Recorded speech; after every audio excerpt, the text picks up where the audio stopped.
శుభకార్యాలకు పూజార్ల కోసం వెతుకుతున్నారా? పూజారీస్.com లో అతి తక్కువ ధరలకే పూజార్లను ముందే బుక్ చేసుకోండి. వెంటనే కాల్ చేయండి.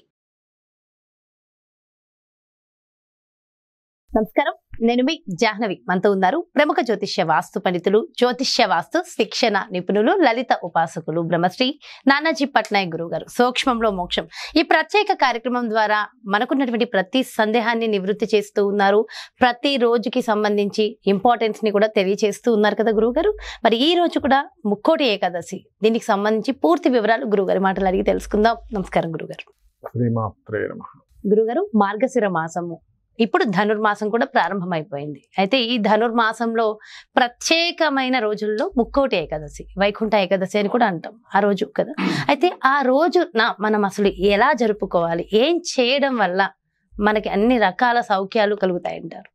తప్పకుండా. ఫస్ట్ ఆఫ్ ఆల్ ఏంటంటే మనం అసలు ఈ చతుర్దశి కావచ్చు, పంచమి కావచ్చు, ఏకాదశి అని, సప్తమి అని, మనకి రకరకాలు ఉంటాయి. మనం అసలు ఎందుకు జరుపుకోవాలని ఒక క్లారిటీ రావాలి. మనకు తెలియకుండా ఎన్నో ఏకాదశులు అయిపోయి ఉంటాయి, ఎన్నో ముక్కోటి ఏకాదశులు అయిపోయి ఉంటాయి.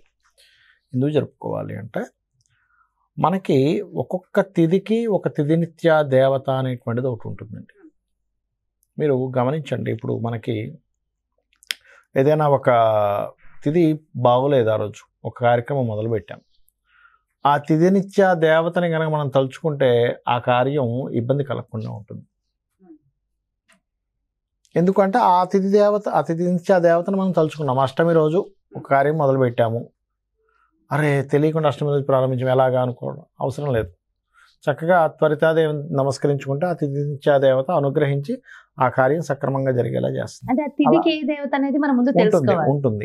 ఒక్కొక్క తిథికి ఒక్కొక్క దేవత ఉంటుంది. మనం దాని మీద రేపొద్దున ఒకసారి దానికి స్పెసిఫిక్ వీడియోస్ చేద్దాం.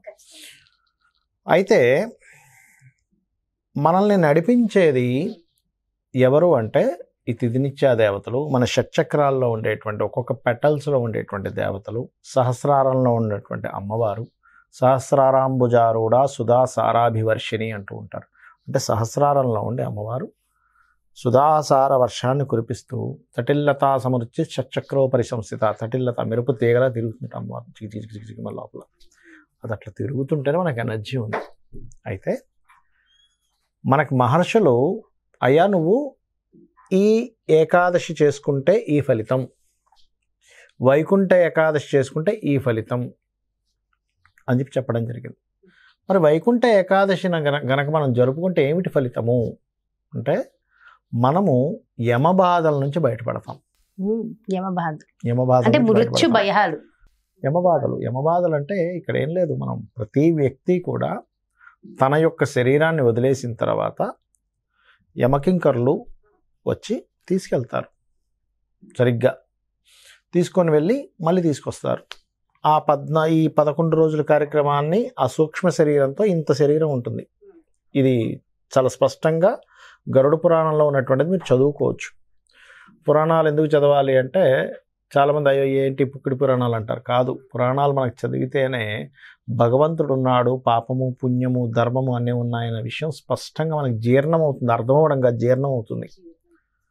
ఓకే, ఇంత శరీరంతో తిరుగుతూనే ఉంటాడు మనిషి లోపల 11 రోజులు. అరే నాతో మాట్లాడరా, నేను ఇది చెప్పాలనుకుంటున్నా, యాతన పడుతూ ఉంటాడు. సినిమాలో చూపించినట్టు ఆ నలుగురు సినిమాలో ఇంత పెద్ద మనిషిలా చూపించాడు, ఇంతే శరీరంలో ఉంటాడు, ఇంతే ఉంటాడు. ఈ 11 రోజులు కార్యక్రమం వీళ్ళు సరిగ్గా సక్రమంగా కనుక చేస్తే దానికి ఇంత వస్తుంది శరీరం. అప్పుడు తీసుకెళ్తారు, మళ్ళీ తీసుకెళ్ళి నీ పాపాలేంటి పుణ్యాలేంటి దానికి లెక్కలేంటి, నువ్వు ఎక్కడ పుట్టాలి అన్నీ తీసుకెళ్ళి మళ్ళీ ఎక్కడ పుట్టించాలో అక్కడ పుట్టిస్తారు. ఈ వైకుంఠ ఏకాదశి నాడు కనుక చేసుకుంటే ఇంకా ఈ యముడు కాన్సెప్ట్ అనేటువంటిది, ఈ పాప సంబంధించిన కాన్సెప్ట్ అనేటువంటిది ఉండదు. అంటే ఇక్కడ మీరు అనొచ్చు, ఏమంటే ఎన్నో పాపాలు చేసేసి వైకుంఠ ద్వారం ఉత్తర ద్వారం నుంచి తుర్రమని వెళ్ళి వచ్చేస్తే ఇవన్నీ పోతాయా అంటే అది కాన్సెప్ట్ కాదు. మీరు బాగా అర్థం చేసుకోండి. వెళ్ళామంటే మహావిష్ణువు గురించి మనం తలుచుకుంటున్నామంటే స్థితికారకుడు. మన విష్ణు సహస్రనామాలు ఉంటాయి. స్థితి అంటే ప్రజెంట్ టెన్స్, స్థితిలో నువ్వేం చేస్తున్నావు. స్థితికారకుడు అంటే కేవలం విష్ణుమూర్తి అంటే స్థితికారకుడు అనేసుకుని ఏదో దండం పెట్టేసుకొని ఏదో పులిహార తినేసి బయటకు వచ్చేయడం కదా గుడికి వెళ్ళామంటే. అంటే ఈ క్షణం విష్ణువుది అని అర్థం చేసుకోవడం. ప్రతి క్షణము విష్ణువుది. విష్ణువుది అన్నప్పుడు నేను ఎలా ఉండాలి? మనకున్న శక్తుల్ని పాజిటివ్ కోణంలో వాడితే దేవత, మనకున్న శక్తుల్ని నెగటివ్ కోణంలో వాడితే రాక్షసుడు. Simple logic. ఒక శక్తులు ఉన్నాయి ఒక ఆకారానికి, అది పాజిటివ్గా వాడితే దేవతలు అవుతారు, నెగిటివ్గా వాడితే రాక్షసులు అవుతారు. మనలో ఉన్న శక్తుల్ని నేను ఎలా వాడుకోవాలి అని ఒక రియలైజేషన్ ఈజ్ వైకుంఠ ద్వారం. ఉత్తర ద్వారం. ఎందుకు? ఉత్తరానికి అధిపతులు ఎవరు? ఉత్తరానికి బుధుడు కారకుడు, అదేవిధంగా కుబేరుడు కారకుడు. బుధుడు ఏమిస్తాడు? మనకి జ్యోతిష్ శాస్త్రంలో బుధుడికి ఉండే పాత్ర చాలా గొప్పదండి. అందరూ శని శని శని అని భయపెట్టేస్తారు. కానీ బుధగ్రహం గనక పాడైందా, వాడు కింద పడ్డా మీద పడ్డా కోలుకోవడమే కష్టం. అయ్యో, బుధగ్రహం పాడైపోతే నరాలు చచ్చిపడిపోతాయి తెలుసా? ఇప్పుడు పెరాలసిస్ వస్తుంటుంది చూసారా? బుధగ్రహం పాడైతే వస్తుంది. శని కొంతే, కానీ బుధుడు అద్భుతంగా పనిచేస్తాడు. ఇప్పుడు ఎందుకమ్మా? బుధుడు బుద్ధికి కారకుడు. మీకు బుద్ధి సరిగా లేదనుకోండి, ఏముంది చెప్పండి? ఎన్ని డబ్బులు ఉంటే ఏం లాభం, ఎంత శరీరం ఉంటే ఏం లాభం, ఎంత పలుకుబడి ఉంటే ఏం లాభం? పెడతాం. సింపుల్, కరెక్ట్గా చెప్పారు. మెంటల్ హాస్పిటల్ తీసుకెళ్ళి పెడతాం. సరిగ్గా మాట్లాడడం చేత కాలేదు, మీరు ఏం చేస్తారు? మాట్లాడడం చేతనైతే ఈ విశ్వాన్ని నడిపించగలుగుతారు. బుధుడు అంత పవర్ఫుల్. మన కర్మ కంటే బుద్ధి చాలా పవర్ఫుల్. మనం ఎందుకంటే ఆ బుద్ధితో చేసే కర్మ ఉంటుంది కాబట్టి. ఈ బుద్ధి సరిగ్గా ఉంటే ఈ బుద్ధితో చేసే కర్మ సరైన కర్మం చేస్తాం కాబట్టి బుద్ధి బాగుండాలి ఎప్పుడు కూడా. అందుకే బుధుడు బాగుండాలి.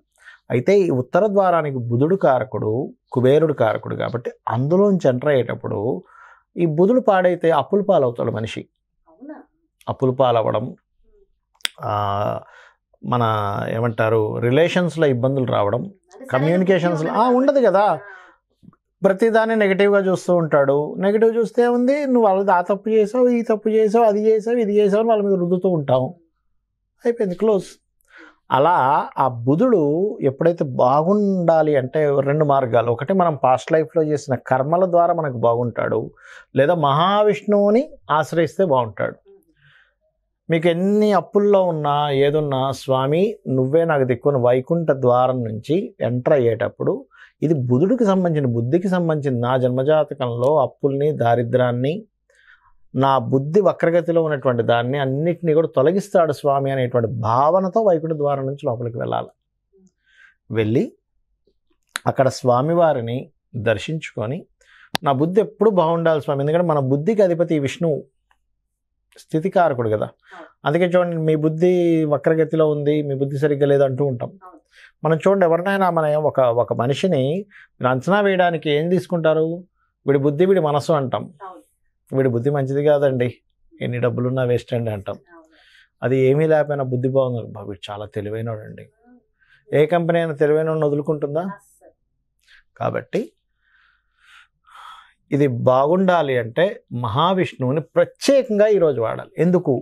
ఏమండి ఈ రోజే ఎందుకంటే ఇంకా ఎక్కువగా ఇన్ని ఏకాదశులు కాదని ఎందుకు ఈ ఏకాదశి అంటే, భరణీ నక్షత్రంలో వచ్చే ఏకాదశి మరింత గొప్పది. నక్షత్రంలో వస్తుంది. భరణీ నక్షత్రంలో వచ్చినప్పుడు ఏమవుతుందంటే, భరణీ నక్షత్రానికి అధిపతి యముడు. ఒక్కొక్క దేవత ఒక్కొక్క నక్షత్రానికి అధిదేవత, అధిష్టాన దేవత ఇట్లా ఉంటారు. నక్షత్రానికి చాలా పెద్ద సబ్జెక్ట్ ఇది. నక్షత్రానికి శుక్రుడైతే అధిష్టాన దేవత యముడు అవుతాడు. అందుకే పొరపాటును కూడా భరణీ నక్షత్రం నాడు ముహూర్తం పెట్టాడు ఎవరు కూడా తెలియక. తెలిసి కూడా పెట్టాడు, తెలియక కూడా పెట్టేస్తాడు.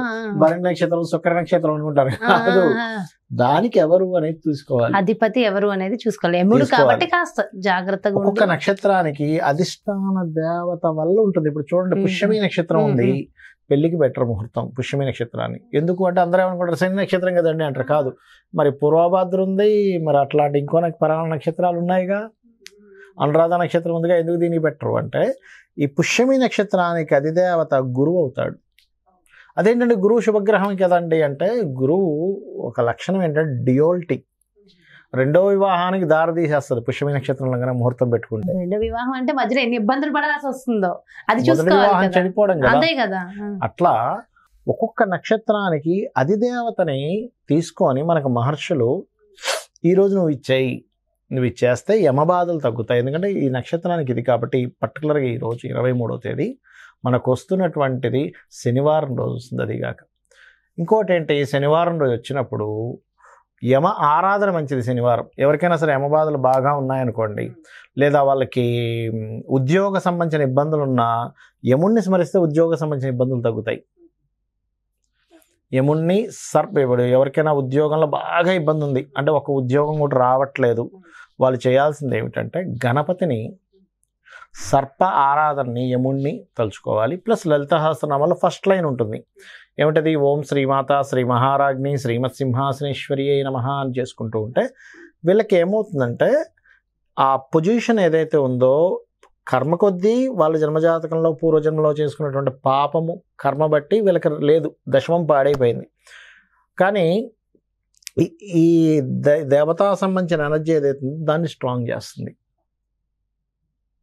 సో ఉదయాన్నే నిద్ర లేచి చక్కగా స్వామి ఈ యొక్క స్థితిలో అంటే నేను ఇప్పుడు ఇక్కడ ఉన్నానంటే నీ యొక్క అనుగ్రహమే అనుకొని చక్కగా ఫస్ట్ కొంతసేపు ఇలాగా చాలామంది ధ్యానం చేసేటప్పుడు రకరకాలు ఉన్నాయి, శ్వాస మీద చేస్తారు.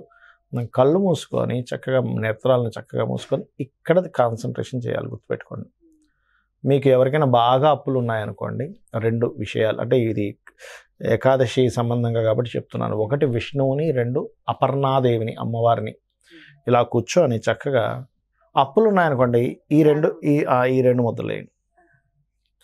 ఇలా కూర్చొని ఇలా కూర్చొని గనక ఆలోచిస్తే ఏమవుతుందంటే ఇదేం చేయాలి, ఈ కళ్ళని ఇక్కడ తీసుకెళ్ళినట్టుగా కాన్సన్ట్రేషన్ అట్లాగా చేస్తూ ఓం అపర్ణాయే నమః, ఓం అపర్ణాయే నమః మంత్రము, లేదా స్థితికారకుడు బాగుండాలి, బుధుడు యొక్క ప్రభావం ఎక్కువ ఉంది మీకు అంటే రిలేషన్స్లో గొడవలు వస్తున్నాయి, లేకపోతే ఇందాక అన్నట్టుగా అప్పులు గొడవలు సరిగ్గా బుద్ధి సరిగ్గా ఇది అవ్వట్లేదు అన్నప్పుడు ఇలా కూర్చొని కనుక విష్ణువుని, మహావిష్ణువుని ఇక్కడ కాన్సన్ట్రేషన్, మీ కళ్ళు మొత్తం పైకి వెళ్ళి అక్కడ కాన్సన్ట్రేషన్ ఉండేలాగా ఇట్లా చేయాలి. ఇప్పుడు ఆటోమేటిక్గా మీ యొక్క కర్మ మారుతుందమ్మా. అసలు ఎంత బాగుందో అంటే ఫస్ట్ ఆ వైబ్స్ మనం ఆ ఫీల్ ప్రశాంతంగా ఉంది. ఎగ్జాక్ట్లీ. సో ఇది ముఖ్యంగా ఏకాదశి నాడు, ఏకాదశికి చేయడం ద్వారా ఇక్కడ ఏంటంటే ఉపవాసం ఉండగలిగిన వాళ్ళు ఉండొచ్చు, ఎందుకంటే క్లిన్జింగ్ అవుతుంది. చక్కగా విష్ణు సహస్రనామాలు, లలితా అమ్మవారి యొక్క స్తోత్రాలు, లక్ష్మీ స్తోత్రాలు చేసుకోవడం, శివాలయంలో శివుని యొక్క స్తోత్రాలు చేసుకోవడం. అదేవిధంగా ఇవన్నీ ఎందుకు అంటే పాస్ట్ లైఫ్లో చేసినటువంటి కర్మలు కానీ ఇప్పుడు చేసినటువంటి కర్మలు కానీ దగ్ధం అవుతాయి. ఏకాదశి రోజు చేసే ఉపాసన ఏదైతే ఉందో, పూజ ఏదైతే ఉందో అవన్నీ కర్మల్ని దగ్ధం చేస్తుంది. ఎందుకంటే ఆ కర్మలు దగ్ధం అవ్వకపోతే ఏమవుతుందంటే మీ ప్రయత్నం ముందుకు వెళ్ళదు. ఈ కర్మలన్నీ వచ్చి అడ్డుపడుతూ ఉంటాయి. అక్కడ కర్మ రూపంలో వచ్చి అడ్డుపడు, నా కర్మ అంటాను, ఇదే కర్మ.